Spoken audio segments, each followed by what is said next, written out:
Mummy, શું વિચારો છો? આ કેટલી વાર બૂમો પાડી મેં, જવાબ ના આપ્યો ને એટલે મારે અહીંયા આવવું પડ્યું. અને હજુ તમે કોફી કે બોર્નવિટા કંઈ નથી બનાવ્યું. કહેતા હતા ને કે તારા માટે મોકલું છું. શું થયું છે?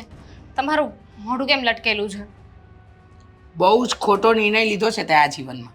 સાચી વાત છે, મેં જીવનમાં છે ને એ કંઈ સાચો નિર્ણય લીધો જ નહીં.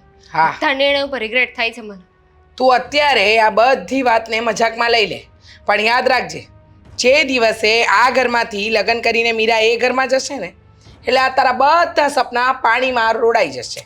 મમ્મા, હજુ તમે એ જ વાત લઈને બેઠા છો. અરે જે થવાનું હતું એ થઈ ગયું. આદિત્યને મીરા પસંદ છે તો છે. હવે એમાં મોટી વાત શું છે? મારા માટે એના કરતાં પણ કોઈ બેટર ઓપ્શન હશે. તારા માટે સારું ઓપ્શન હશે ત્યારની વાત ત્યારે, પણ અત્યારે તો નથી ને. અત્યારે તો તે સોનાની જાળ પાણીમાં નાખી છે, એ મને ચોખ્ખે ચોખ્ખું દેખાઈ રહ્યું છે. કારણ કે આટલા મોટા બિઝનેસમેનનો છોકરો, આપણા શહેરના ઘણા મા બાપ પોતાની દીકરીને એના ઘરમાં આપવા માટે તૈયાર થાય છે, અને આપણી પાસે સામે ચાલીને આ માંગવું આવ્યું તો તે નાટક શરૂ કરી દીધા. મને ખબર હતી તારે લગ્ન નહોતા કરવાને, એટલે તે આ બધું કર્યું. પણ યાદ રાખજે, જે દિવસે એ મર્સિડીઝમાં ઓડીમાં ફરતી હશે ને, એ દિવસે તને એમ થશે કે તે ભૂલ કરી. જો મને આ મર્સિડીઝનો એનો કોઈનો મોહ નથી. અરે જીવનમાં લખ્યું હશે, નસીબમાં હશે ને, તો હું મારા પોતાના હાથે બાય કરીને એના પર બેઠી હશે ને હું જ ચલાવતી હશ. હા, બોલવું સહેલું છે. મમ્મા, જો એક સીધી એવી વાત છે, તમે સમજવાની કોશિશ કરો. હું લગ્ન કરું કે દીદી લગ્ન કરે, શું ફરક પડે છે? જમાઈ તો આ ઘરનો જ બનશે ને. દીદીના લગ્ન થઈ જશે. હું ઈચ્છતી હતી કે તારા લગ્ન આદિત્ય સાથે થાય, પણ ખબર નહીં એને પણ આ ઠોઠમાં શું દેખાઈ ગયું. અરે મેં કહ્યું કે 12 ફેલ છે, તો પણ એને કહ્યું કે વાંધો નહીં, મને આવી સાદગીવાળી, જેનામાં ભોળપણ હોય, સાદગી હોય એવી છોકરીઓ પસંદ છે, ફેશનેબલ નહીં. He is right. અરે બધાનો નેચર, બધાનો સ્વભાવ એક સરખો હોય એવું જરૂરી નથી ને. બધાની પસંદ અલગ અલગ હોઈ શકે છે. એમ આદિત્યને પણ સિમ્પલ રહેવું પસંદ હશે. એમ તો આદિત્યને જોઈને મને લાગ્યું છે કે એ મારી જેમ ફેશનમાં અને કોઈ દેખાડો કરવામાં માનતા નહીં હોય. એમને પણ સાદું જીવન જીવવું ગમતું હશે, એટલે છે ને દીદી એમને પસંદ આવી ગઈ. અને સારું થયું ને પસંદ આવી ગઈ. આપણે એમ પણ દીદી માટે કોઈ છોકરો ગોતવાનો જ હતો ને તો આદિત્ય. અરે એમ પણ દીદીને 2-3 છોકરા રિજેક્ટ કરીને ગયા છે ને. તું બુદ્ધિ વગરની છે, અક્કલ છે તારામાં? અક્કલ મઠ્ઠા જેવું વાત કરે છે. અરે તું વિચાર તો કર, એને આદિત્ય હથેળીમાં રાખશે. જે આ ઘરની અંદર ઘરના કામ કરતી હતી, જેની આ ઘરમાં કોઈ કદર નથી, એ ત્યાં જઈને રાજ કરશે. કારણ કે એમનો એકનો એક દીકરો છે. તો તમારે તો ખુશ થવું જોઈએ ને. એમ પણ તમને બેન ગમતી નહોતી તો એ આ ઘરમાંથી લગ્ન કરીને જતી રહે છે ને. આમાં ખુશ થવા જેવી વાત નથી. ખુશ ત્યારે થાત જ્યારે એને તારા માટે હા પાડી હોત, પણ નહીં, તને તો છોકર મતમાં ગણી કાઢી. અને તું હજી ખુશ થાય છે, પણ યાદ રાખજે, એક દિવસ અને એક સમય એવો આવશે ને જ્યારે તું જ કહીશ કે મમ્મી તમે સાચા હતા અને હું ખોટી. હું રાહ જોઈશ એ સમયની, કારણ કે એ સમય ક્યારે આવવાનો જ નથી. અમારા બંને બહેનો વચ્ચે ઘણો પ્રેમ છે, એટલે અમને બંનેને એકબીજાથી ઈર્ષા થાય, જલન થાય એવું તો થવાનું જ નથી. જોઈએ ને કે એવો સમય આવશે કે નહીં આવે. ઈર્ષા, જલન એ બધું તો સમય બતાવશે બેટા. અત્યારે તો સમય એવું કહી રહ્યો છે કે તમારે બોર્નવિટા કે કોફી બેમાંથી એક બનાવીને મને આપવું જોઈએ. બધી વાતને મજાકમાં નહીં લે. એક દિવસ છે ને જિંદગી તને મજાક બનાવીને મૂકી દેશે, સમજી? જ્યાં સિરિયસ થવાનું હોય ને ત્યાં થોડીક સિરિયસ થઈ જા તો સારું છે. અને આજે સિરિયસ થવાનો જ દિવસ હતો, પણ નહીં, સવારમાં મેડમને મીટિંગ આવી ગઈ, એમાં ને એમાં આખી બાજી પલટાઈ ગઈ. હવે આવું મોડું કરવાની જરૂર નથી. બનાવું છું. Thank you. હાથે કરીને પગ પર કુહાડો મારવો આને કહેવાય.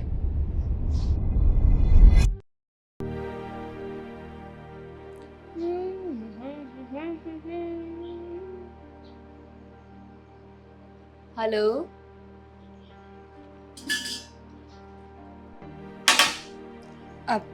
ક્યાં ક્યાં ફરતી હતી? જમ્મુ કાશ્મીર? ના આવે અહીંયા જ તો શું. અહીંયા જ હતી, પણ તું મનથી ક્યાં હતી હું એમ પૂછું છું. વિચાર કરતી હતી. તારો તારો વિચાર કરતી હતી કે મારી બેન આગળ જઈને કેટલી મોટી ડિઝાઇનર બનશે, કેવા કેવા કપડાં બનાવશે, મોડેલ્સને પહેરાવશે, આવું બધું. આદિત્ય વિશે વિચારતી હતી તો?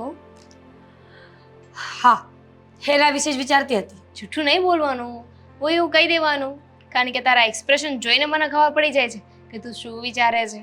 લો, આટલી બધી ખબર પડે છે તને? આ શું છે? અરે હા, તો કહેતા જ ભૂલી ગઈ. ગોલ્ડની છે, આદિત્ય લઈ આવ્યા છે. સારી છે ને? હા, બહુ બહુ મસ્ત. આટલા જ સમયમાં આદિત્યએ મને કેટલી ગોલ્ડની ગિફ્ટ આપી છે. ડાયમંડના બેંગલ્સ, રિંગ, આ માળા, અને હજુ પણ બીજી રિંગ કરાવવા નાખી છે, કપલ રિંગ.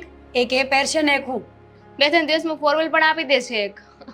4 વ્હીલની તો ના પાડી. એમણે ચોખ્ખું કહ્યું કે આ ગોલ્ડ હોય ને તો ઇન્વેસ્ટમેન્ટ જેવું હોય, ભવિષ્યમાં ક્યારેય પણ કામ આવે ને તો ગોલ્ડ આપીને પૈસા મળી જાય. પણ 4 વ્હીલ એકવાર જૂની થઈ ગઈ ને તો પૂરું. ગમે એમ તો એ બિઝનેસમેન છે ને, એટલે પોતાનો નફો નુકસાન તો બહુ સારી રીતે જોવે. પણ એક વસ્તુમાં એ નુકસાનીમાં ગયો છે. કઈ વસ્તુમાં? મારી. એટલે કઈ નહીં, સારું કહેવાય ને. જો ને, અત્યાર સુધી તને કોઈ છોકરો હા નહોતો પાડતો, અને જે છોકરો મળ્યો એ સોના જેવો મળ્યો. નકરું સોનું જ આપ્યા કરે છે. સાચી વાત છે. એનું દિલ પણ સોના જેવું છે, પ્યોર ગોલ્ડ. એટલી સારી રીતે સાચવે છે, ધ્યાન રાખે છે, અને ભવિષ્ય માટે તો કેટલા વિચારો કર્યા છે. તને ખબર છે, આ અમારી સગાઈ થઈ જશે ને એટલે સીધું જ એક નવું ઘર લેવાના છે, સ્પેશિયલી અમારા લોકો માટે. કહેવાય છે ને કે આ સમય સમયની વાત છે. માણસના નસીબ, કિસ્મત ગમે ત્યારે પલટી મારે. સાચી વાત છે. અત્યાર સુધી મમ્મી એમ કહેતા હતા ને કે તારું કંઈ નહીં થાય, તારા લગ્ન નહીં થાય, તને કોઈ છોકરો નહીં મળે. સારું થયું અત્યાર સુધી કોઈ છોકરો ન મળ્યો, કારણ કે હવે જે મળ્યો છે ને એ બહુ સારો મળ્યો છે. સમજદાર, સ્માર્ટ, અને મારી હરેક વાતમાં મને સમજાવવાવાળો. તો એટલે જ તો કહું છું ને. જો ને, બાકી તારામાં કોઈ આવડત નથી, વધારે ભણી નથી, હેવ નો લુક, પણ છતાંય બાજી મારી ગઈ ને તું. તને ખબર છે, આદિત્ય મને એવું જ કે કોણ કહે છે તને કાંઈ નથી આવડતું. ઘરની રસોઈ કરવી, ઘરનું ધ્યાન રાખવું, નાની નાની વસ્તુઓને ક્યાંથી ક્યાં સેટ કરવી, કેવી રીતે ઓર્ગેનાઇઝ કરવી ને એ પણ એક કળા છે. પછી તો મને પણ લાગ્યું કે સાચી વાત છે, અને આ વસ્તુ મને પહેલાં રોનક પણ કહેતો હતો તો હું ક્યારેય માનતી નહોતી. પણ ખરેખર સ્ત્રીઓ ઘરના કામ કરે ને એ પણ એક કળા જ છે. હવે ખબર પડી મને. રાઈટ, પણ ડોન્ટ વરી, આ ખુશીઓ છે ને એ થોડાક સમયની હોય છે. એનું પણ કંઈ નક્કી ના હોય, ક્યારે આવે અને ક્યારે જાય. હા, કહેવાય છે ને, ખરાબ નજર બહુ વહેલી લાગી છે, એટલે બહુ હરખાતી નહીં. ચિંતા ન કરને, અમારા સંબંધને નજર નહીં લાગે. અમે નક્કી કર્યું છે કે ગમે ત્યારે કંઈ પણ થશે ને તો બંને મળીને બધાની સાથે લડશું, અંદર અંદર નહીં લડીએ. ટૂંક સમયમાં બહુ વધારે પ્રેમ થઈ ગયો નહીં? શાયદ. જોજે, ધીમી પડ, ક્યાંક એવું ના હોય કે દૂરથી ડુંગર રણિયામણા. બની શકે, પણ હવે એકવાર હાથ પકડ્યો જ છે તો છેક સુધી નિભાવવાનું તો ખરા જ ને. અમે નક્કી જ કર્યું છે કે ક્યારેય પણ સંબંધ ખાટો થાય ને તો બંને મળીને બેસીને એને સોલ્વ કરી લઈશું, એ પ્રોબ્લેમનું નિવારણ ગોતીશું, પણ એકબીજા સાથે ઝઘડો ક્યારેય નહીં કરીએ. જોઈએ. તું એ છોડ ને, તું મને એ કહે કે તારે કેવું ચાલે છે બધું? આ શોઝ કેવા ચાલે છે? બધું જ બહુ મસ્ત ચાલે છે, અને હવે આનાથી પણ વધારે સારું ચાલશે. કેમ? કારણ કે શું કરવું ને હવે મેં વિચારી લીધું છે. અરે વાહ, એટલે એનો મતલબ તો એવો થયો ને કે તને કોઈ ઓપોર્ચ્યુનિટી મળી અને તેને હાથમાં લઈ લીધી. રાઈટ, પહેલાં મેં એને જતી કરી હતી, પણ હવે મને સમજાઈ ગયું છે કે મેં જે ઓપોર્ચ્યુનિટી મળી હતી એને જતી કરી હતી, અને હવે મારે એને ગ્રેબ કરવાની છે. રાઈટ, થઈ જશે કંઈ ને કંઈ. આઈ એમ જેલસ ઓફ યુ. સાચે ખોટું કહેવાય ને. મારાથી શું જેલેસી? તારે વસ્તુઓ પહેરવી હોય ને તો ગમે ત્યારે મારી વસ્તુ તું પહેરી શકે છે. આપું તને, કાઢી આપું? નહીં, એની જરૂર નથી. મારી પાસે ઓટોમેટિક આવી જશે. જે તારું છે એ બધું મારું છે ને. અત્યારે તું આ રાખ, પહેર. I don't need it. કાંઈ નહીં, છોડ. મારે કામ માટે જવું છે, પછી મળીએ.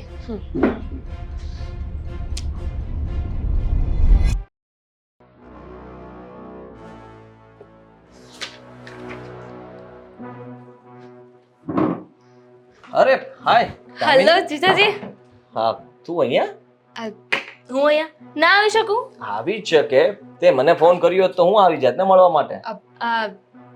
વિચાર્યું કે હું જ મળી આવું. કામ જ એવું હતું ને. કામ? હા બોલ ને, શું કામ હતું? અચ્છા, આ તે મને કહ્યું હતું એ જ ને. તું શું કરે છે, કોને પૂછવાનું તે મને કહ્યું હતું. Fashion designing. હા, અને મેં કહ્યું હતું કે મારા કોન્ટેક્ટમાં છે એક ફ્રેન્ડ છે મારો. હા, મેં એને વાત કરી છે અને એને કહ્યું છે કે મતલબમાં તારા ફોટોગ્રાફ્સ ને બધું મોકલવાનું કીધું છે. પણ હવે એ સિફારિશની કોઈ જરૂર નથી. કેમ? એકચ્યુઅલી હું મારી રીતે મારું કરી લઈશ. હું તો તમને કોંગ્રેચ્યુલેશન્સ કહેવા આવી હતી અને ઉપર જતા બેસ્ટ ઓફ લક કહેવા આવી હતી. ઓલ ધ બેસ્ટ કહેવા આવી હતી. શું કામ પણ? હા, બધું તો તારે લગ્ન વખતે કહેવું જોઈએ ને. મતલબમાં હવે તો હું જીજાજી બની ગયો છું. બની ગયા છો, પણ માણસને કોઈ વાતની ખબર ના હોય તો આપણે એને જાણ કરવી કે આપણા ફરજમાં આવે છે ને. તું શેની જાણ કરવા માંગે છે? અરે તું કહેવા શું માંગે છે મને? મને તો કઈ સમજાતું નથી ખરેખર. મારી બેને તમને સાચે જ જાણ નથી કરી. હવે મને વિશ્વાસ આવી ગયો કે એને તમને કાંઈ નથી કહ્યું. મતલબમાં હીરાએ મને કઈ નથી કહ્યું એટલે એવી કઈ વાત હતી જે મને નથી કરી એમ? એ બધું જ મને કહી દે છે. એને કોઈ વાત મારાથી છુપાવી જ નથી. સાચું કહું ને તો મીરા જેટલી સીધી સાદી અને સરળ છોકરી મેં આજ સુધી નથી જોઈ. વેમ છે.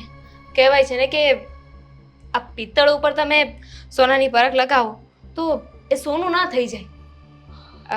હું શું કહેતી હતી, તમને એને કઈ જ વાત ના કરી શેની વાત? એની બીમારી વિશે. બીમારી? હા. એને કઈ બીમારી છે?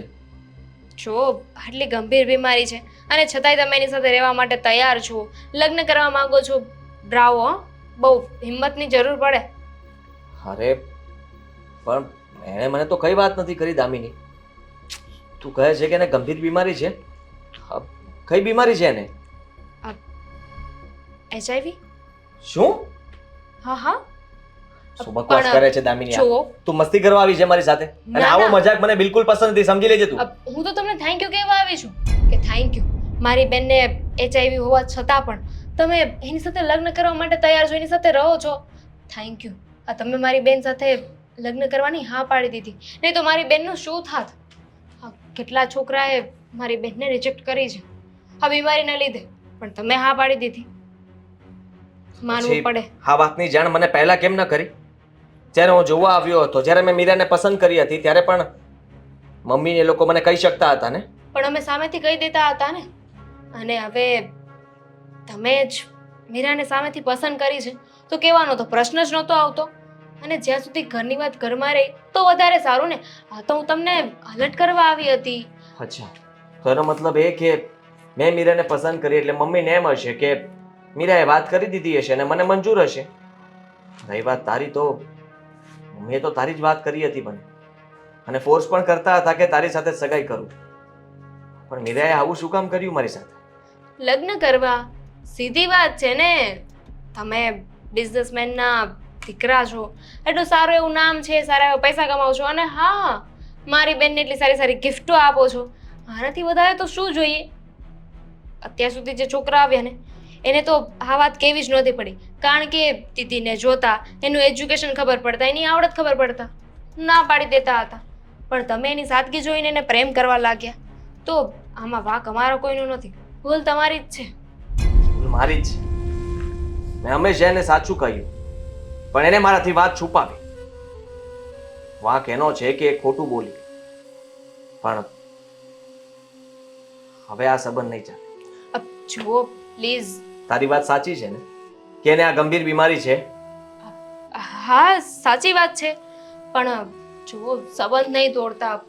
મારી બેનને માંડ કોઈ સારો છોકરો મળ્યો છે, એના લાઈફનો સવાલ છે. એ મારે જોવાનું છે ને, મારે મારી લાઈફનું વિચારવાનું કે નહીં?